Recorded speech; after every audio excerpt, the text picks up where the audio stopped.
ప్రభువునందు ప్రియమైన దేవుని వారికి మన ప్రభువును రక్షకుడైన యేసయ్య అతి శ్రేష్టమైన నామములో మీ అందరికి శుభాలు తెలియజేసుకుంటున్నాను. దేవుడిచ్చిన మహాకృపను బట్టి ఆయన నామానికే స్తుతులు స్తోత్రాలు కలుగును గాక. అనుదినము దేవుని వాక్యము ద్వారా ఆయన మాట్లాడుతూ మనల్ని బలపరుస్తున్న రీతిని బట్టి ఆయన నామానికే స్తుతులు స్తోత్రాలు కలుగును గాక. దేవుడు ఈ రోజు కోసం ఏర్పాటు చేసిన దేవుని వాక్యమే మనగా 1 కొరింథీ 3:6 ఇక్కడ చూసుకున్నట్లయితే వృద్ధి కలుగు చేసిన వాడు దేవుడే.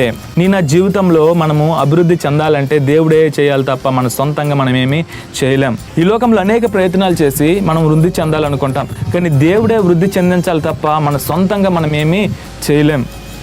నువ్వు చేస్తున్న ఉద్యోగంలో కావచ్చు, నువ్వు చేస్తున్న వ్యాపారంలో కావచ్చు, నువ్వు చదువుతున్న చదువులో కావచ్చు, నువ్వేం చేసినా దేవుడు నిన్ను అభివృద్ధి చెందించాలంటే దేవుని మీద మనము ఆనుకోవాలి. ఆయనే వృద్ధి చెందించాలి తప్ప మన సొంతంగా మనమేమీ చేయలేం.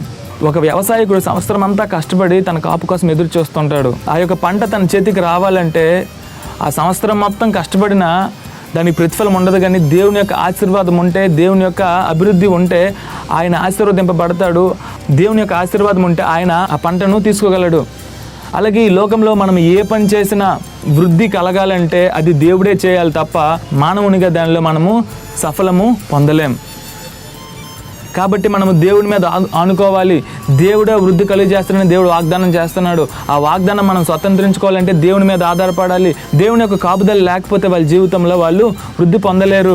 మనం చూస్తుంటాము, కొంతమంది ఎంతో కష్టపడుతూ ఉంటారు. వాళ్ళంత కష్టపడిన వాళ్ళు ఈ లోకంలో ఎవరు ఉండరన్నంత దీనిగా కష్టపడతారు, కానీ వాళ్ళకి ప్రతిఫలము దొరకదు. కొంతమంది ఏ కష్టం లేకుండానే వాళ్ళు ప్రతిఫలాన్ని పొందుకుంటారు. ఎందుకంటే దేవుడు ఆశీర్వదిస్తేనే, దేవుడు వృద్ధి చెందిస్తేనే, దేవుని యొక్క ప్రతిఫలం ఉంటేనే ఆ ప్రతిఫలాన్ని పొందుకోగలరు తప్ప సొంతంగా ఎన్ని ప్రయత్నాలు చేసినా ప్రతిఫలాన్ని పొందుకోలేరు. ఈ లోకంలో మనం దేవుణ్ణి పక్కన పెట్టేసి మనం ఎన్ని ప్రయత్నాలు చేసినా ఆ ప్రయత్నాలకు ప్రతిఫలము దొరకదు. కేవలము దేవుని బట్టి మనం ఎన్ని ప్రయత్నాలు చేసినా ప్రతిఫలము పొందుకోగలము. కాబట్టి మన సొంత ప్రయత్నాలు కాక దేవుని మీద ఆధారపడడం మనం నేర్చుకోవాలి. దేవుని యొక్క జ్ఞానం మీద ఆధారపడడం మనం నేర్చుకోవాలి.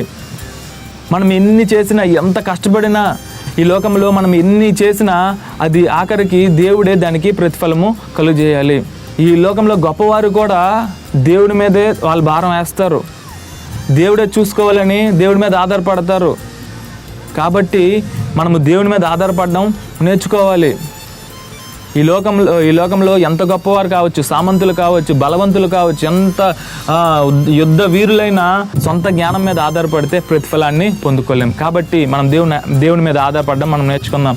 ఈ వాక్యం ఫలించలాగిన చిన్న ప్రార్థన చేసుకుందాం. పరిశుద్ధ ప్రేమ కలిగిన దేవా, దయ కలిగిన తండ్రి, నీకే వేలాది వందనాలు, నీకే కోట్ల కొలది స్తోత్రాలు. ఇదిగో మా జీవితంలో చేసిన వాగ్దానాన్ని బట్టి వందనాలు. ఇదిగో వృద్ధి కలిగించే దేవుడు నీవే యేసయ్యా దేవా తండ్రి. అవునయ్యా, నీ మీద ఆధారపడడం మాకు నేర్పించండి అయ్యా. మీ మీద ఆధారపడితే మమ్మల్ని అభివృద్ధి చెందిస్తారు దేవా తండ్రి. పరిశుద్ధ ప్రతి విషయంలో దేవా తండ్రి మమ్మల్ని వృద్ధి పొందేటట్లే మీరు చేస్తారు దేవా తండ్రి. నీకే స్తుతులు స్తోత్రాలు చెల్లించుకుంటూ ఇదిగో దేవా తండ్రి, ఎవరెవరైతే దేవా తండ్రి ఏ యొక్క ప్రయాసపడి దేవా తండ్రి వాళ్ళ పనుల్లో ఉంటున్నారో దేవా తండ్రి, ప్రతి యొక్క ప్రయాసలు యేసు నామంలో మీరే తీరుస్తారని యొక్క ప్రార్థనని పాదాల చెంతకు చేర్చుకుంటారని యేసు పరిశుద్ధ నామాన్ని అడిగి వేడుకొని పొందుకున్నాం మా పరమ తండ్రి. ఆమెన్.